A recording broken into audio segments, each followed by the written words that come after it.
Hello students, आज हम लोग क्लास 6 के कविता इनसे सीखो को पढ़ने वाले हैं। इनसे सीखो पाठ 2 है। इसके कवि कौन है? श्रीधर पाठक जी। तो हम लोग चलिए शुरू करते हैं कविता इनसे सीखो। इनके कवि है श्रीधर पाठक जी।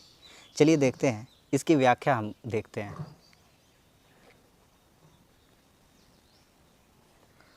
फूलों से नित हंसना सीखो, भौरों से नित गाना, तरु की झुकी डालियों से नित सीखो शीश झुकाना।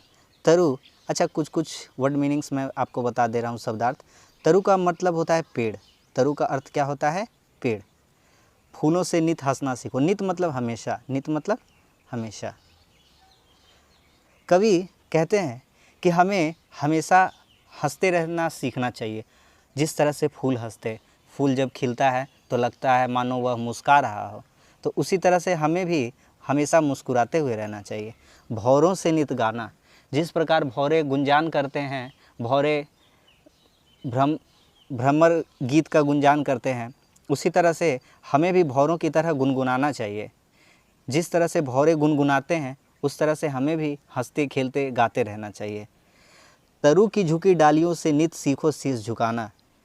तरु की जो डालियाँ होती है, जब वह फलों से लद जाती है तो वह झुक जाती है, वह विनम्र भाव से झुक जाती है। उसी तरह से हमारा स्वभाव भी विनम्र होना चाहिए। हमें भी उस फल से लदे हुए वृक्ष की डाली की भांति हमें भी दूसरों के समक्ष शीश झुकाना सीखना चाहिए, अर्थात बड़ों का आदर और सम्मान करना चाहिए। हमें बड़ों का और छोटों का, सभी का हमें आदर और सम्मान करना चाहिए। इन 4 पंक्तियों को हम फिर से एक बार पढ़ते हैं। फूलों से नित हंसना सीखो। आपके एग्ज़ाम में इससे रिलेटेड क्वेश्चंस पूछे जाएंगे। फूलों से नित हंसना सीखो, क्वेश्चन पूछे जाएंगे, हम किससे हंसना सीख सकते हैं? फूलों से। हम किससे गाना सीख सकते हैं? भौरों से। हम किससे अपना शीश झुकाना सीख सकते हैं? तरु। तरु अर्थात क्या होता है? पेड़।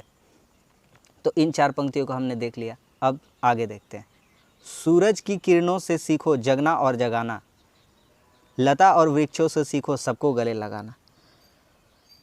सूरज की किरणें प्रातःकाल में उगती है और वह सबको, पूरे पृथ्वी को जगना और जगाना सिखाती है। सभी पशु पक्षी, जीव जंतु सूरज के जगने से जागते हैं। सूरज का मुख्य कार्य है सबको जगना और जगाना। तो सूरज की किरणों से हमें भी ऐसा ही सीखना चाहिए, जगना और जगाना। लता और वृक्षों से सीखो सबको गले लगाना। लता, जिस तरह से लता किसी भी चीज़ के सहारे उसे जकड़कर आगे बढ़ती है, उसी प्रकार हमें भी सबको गले लगाकर आगे बढ़ना चाहिए। लताओं को किसी न किसी चीज़ की ज़रूरत होती है, वह उनसे लिपट जाती है, मानो वह उनसे गले लग रही हो। तो हमें भी, हमारा जो लक्ष्य है वह भी हमारा इसी तरह होना चाहिए कि हमें भी सभी को गले लगाना चाहिए और अपने जीवन में आगे बढ़ना चाहिए। सूरज की किरणों से सीखो जगना और जगाना। तो हम किससे जगना और जगाना सीख सकते हैं? सूरज की किरणों से। लता और वृक्षों से हम क्या सीख सकते हैं? सबको गले लगाना। आगे, दीपक से सीखो जितना हो सके अंधेरा हरना, पृथ्वी से सीखो जीवों की सच्ची सेवा करना। दीपक हमें अंधेरा हरना सिखाता है। अगर कमरे में घोर अंधकार है तो हम क्या जला लेते हैं? दीपक जला लेते हैं, रोशनी जला लेते हैं। इससे सारा अंधेरा क्या होता है? हट जाता है। तो हमें भी उसी तरह से दिए की भांति बनना होगा जो दूसरों का भी अंधेरा हर सके। पृथ्वी से सीखो जीवों की सच्ची सेवा करना। पृथ्वी जीवों की सच्ची सेवा करती है। हमें अन्न, जल और भी जो प्राकृतिक संपदाएं हैं वह पृथ्वी ही प्रदान करती है। पृथ्वी के चलते ही सारे पशु पक्षी, पेड़ पौधे, मनुष्य इस पृथ्वी पर वास करते हैं। यह हमारी सच्ची सेवा करती है, वह चाहे जल से हो, अन्न से हो या अन्य संपदाएं जो उसके पास है। तो पृथ्वी सच्ची सेवा करती है मानवों की।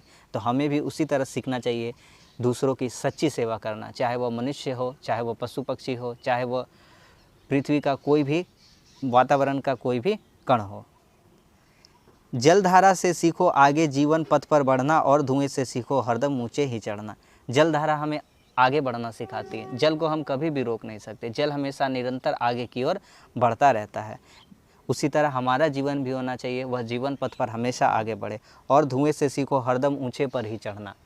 जिस तरह से धुआं धुआं को देखते हैं वह हमेशा ऊपर की ओर ही जाता है। हमें भी अपने जीवन में अपने लक्ष्य को प्राप्त कर हमेशा ऊंचे पद पर ही ऊंचाई को ही हासिल करना चाहिए। हमें हमेशा जीवन में ऊंचाई को ही प्राप्त करना चाहिए, ऊंचे लक्ष्य निर्धारण करने चाहिए और उसकी प्राप्ति के लिए हमें मेहनत करना चाहिए।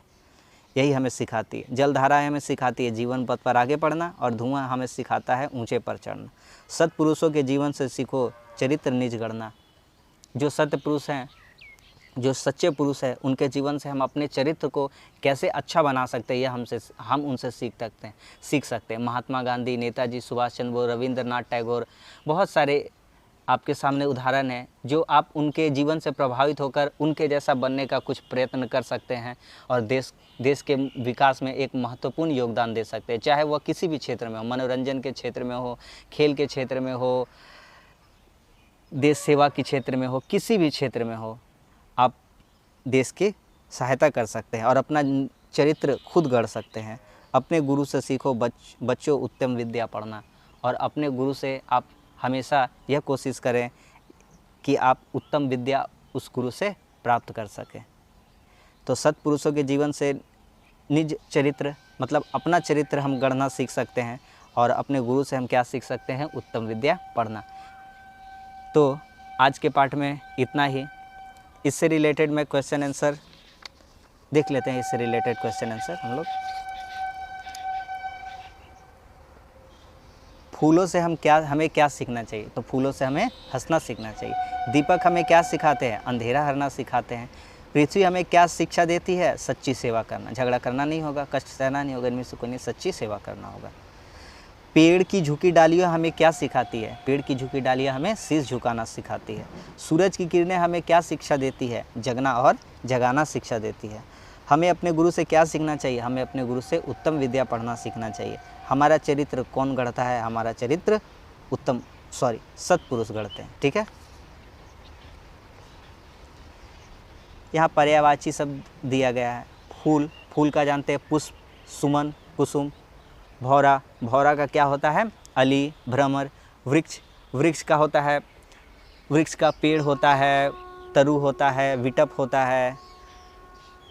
आगे है सूरज का दिनकर, दिवाकर, प्रभाकर। ठीक है। आगे प्रत्यय है। तो इस व्याकरण को मैं कोशिश करूंगा कि अलग से और इससे संबंधित जो भी क्वेश्चन आंसर है उसको अलग से आपको वीडियो में मैं दे सकूं। ठीक है। प्रत्यय में आपका होता है पीछे वाला हटाना। जैसे ना हटा सकते हैं, यहाँ पे झुकना है तो यहाँ झुक हो जाएगा और आना अलग हट जाएगा। तो इसको हम अगले वीडियो में देखेंगे। तो आज आपको कैसा लगा ये वीडियो? मैंने आपको यह पाठ समझाने का प्रयत्न किया है। इनसे सीखो पाठ है। अगर वीडियो अच्छा लगा तो लाइक करें, कैसा लगा ये कमेंट्स करें, और हमारे चैनल पर नए हैं तो हमारे चैनल को सब्सक्राइब ज़रूर करें। आगे और भी कक्षा 6 के हिंदी के कविता, कहानी और निबंध को लेकर मैं उपस्थित होऊंगा। तो आज के लिए इतना ही। Thank you. जय हिंद।